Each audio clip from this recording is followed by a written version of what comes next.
لگا دیا کہ ٹک ٹک ٹک ٹک، وہ خالی ٹک ٹک کر رہی ہے. اس وقت وہ کیا کر رہی ہے؟ ٹک ٹک.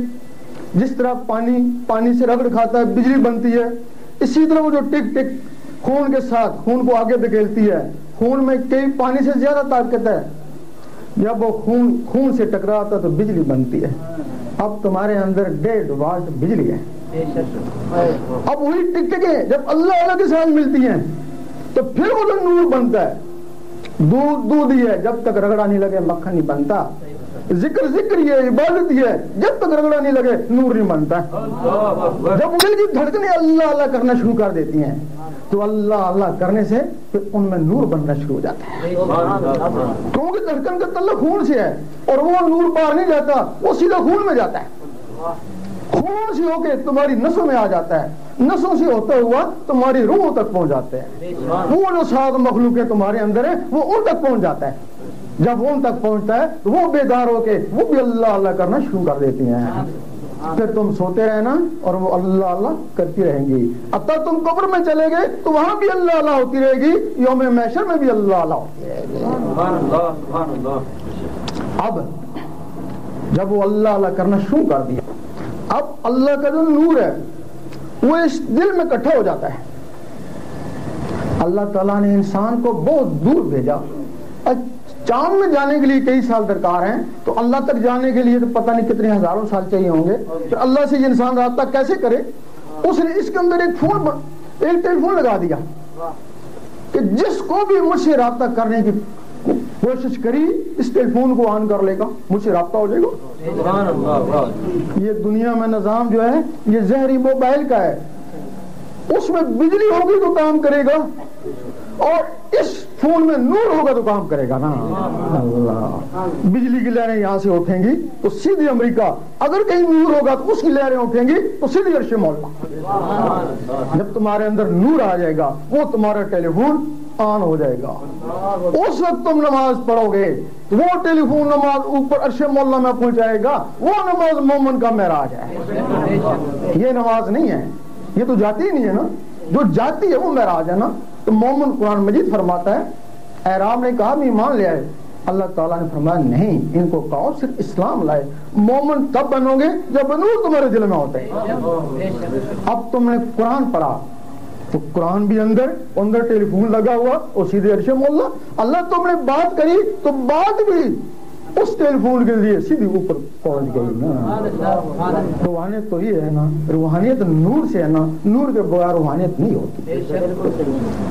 اس کے بعد وہ جو تمہارے اندر مخلوقیں ہیں، اب اللہ اللہ سے ان کی پرورش ہونا شروع ہو گئی.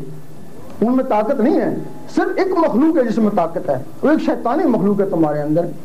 تم رات کو سوتے ہو وہ باہر نکل جاتی ہے خواب میں، وہ شیطانی محفلوں میں گھومتی رہتی ہے، پھر مڑ کے تمہارے اندر آ جاتی ہے. شاہی میرا شاہی گوہر شاہی گوہر شاہی دائی برحق دین الہی گوہر شاہی گوہر شاہی. کیونکہ بچہ بچپن سے شیطانیاں کرتا رہتا ہے، اس کی ایک مخلوق شیطانی ہو جاتی ہے. اب جو باقی مخلوقیں ہیں، اب ان میں جب نور اندر آیا نا، انہوں نے اللہ نے کرنا شروع کری نا تو وہ نورانی ہو گئی نا. وہ پھر طاقت سے جس طرح وہ شیطانی مخلوق نکلتی ہے شیطان میں جاتی ہے، پھر یہ طاقت سے نورانی مخلوقیں نکلتی ہیں تو نورانیوں میں جاتے ہیں. اللہ، پھر جب یہ مخلوق نکلے گی نورانیوں میں جائے گی، پھر دیکھ لے گی نا کہ کون ہے جس کے آگے سارے نبی اور ولی جھکتے ہیں، یہ بھی اس کے پاس جا کے جھک جائے گی نا. اللہ، جھک جائے گی نا اس کے پاس جا کے.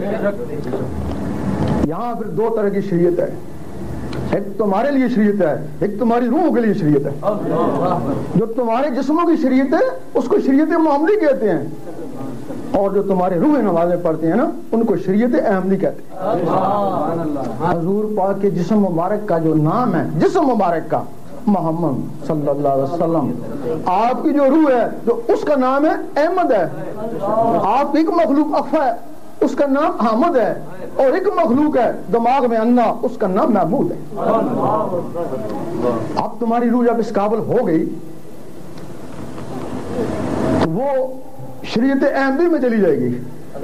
کبھی نہ کبھی یا کہیں نہ کہیں تو ہم نے سنا ہوگا کہ شریعت احمدی بھی ہوتی ہے. جب حضور پاک شب معراج میں گئے تھے تو معراج میں جانے سے پہلے بیت المقدس میں آپ نے ان روحوں کو نماز پڑھائی تھی جس میں آدم علیہ السلام بھی موجود تھے. اس نماز پڑھانے کے بعد پھر اوپر گئے نا, تو پھر وہ اوپر ایک نماز ملی, اس کے بعد وہ نماز کون سی تھی؟ وہ نماز جو اوپر ملی وہ نہ پاکوں کے لیے تھی, وہ جو نماز پڑھا کر گئے وہ پاکوں کے لیے تھی. اللہ, آج بھی اگر تیری روح پاک ہو جائے تو تیری روح اس شریعت احمدی میں بیت المعمور میں جا کے نماز پڑھ سکتی ہے. وہ تیری زندگی میں نہیں پڑے گی. وہ آدم علیہ السلام کو 6000 سال ہو گئے, وہ قیامت تک پڑھتی رہے گی نا, اور اس وقت تک وہ سر نہیں اٹھائے گی جب تک اللہ جواب نہیں دے گا لبیک یا عبدی.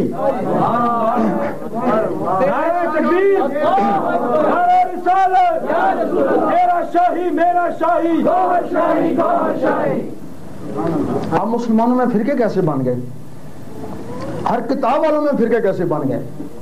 وہ جن لوگوں نے روحانی علم سیکھا وہ تو گمراہ نہیں ہوئے, تو جنہوں نے روحانی علم نہیں سیکھا اسی طرح ہدایت پانے کی کوشش کری وہ تو گمراہ ہو گئے.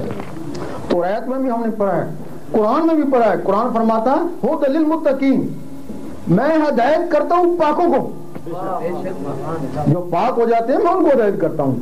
ایک حدیث میں ہے کہ کچھ لوگ قرآن پڑھتے ہیں, قرآن ان کے اوپر لڑ رہتا ہے.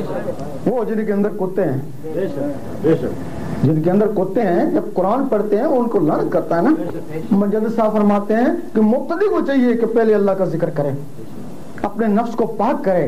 پھر فرماتے ہیں قرآن ان لوگوں کو پڑھنے کے قابل نہیں جن کے نفس کتے ہیں.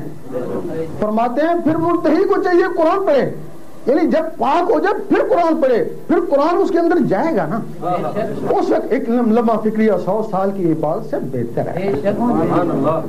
اب قرآن تیرے اندر کیسے جائے گا؟ تیرے اندر ناپاک ہے, وہ پاک چیز تیرے اندر کیسے جائے گی؟ ایک سکھ نے کہا کہ تمہارے کابر کہتے ہیں کہ قرآن میں نور ہے. ہم نے کہا اس میں شک نہیں. کہنے لگا ہم 12 سال تمہارا جاسوس رہ کے آیا, تمہارے بچوں کو قرآن پڑھاتا تھا, ہم نمازیں بھی پڑھاتا تھا, آتے بھی ہم کو یاد تھی. تو 12 سال کے بعد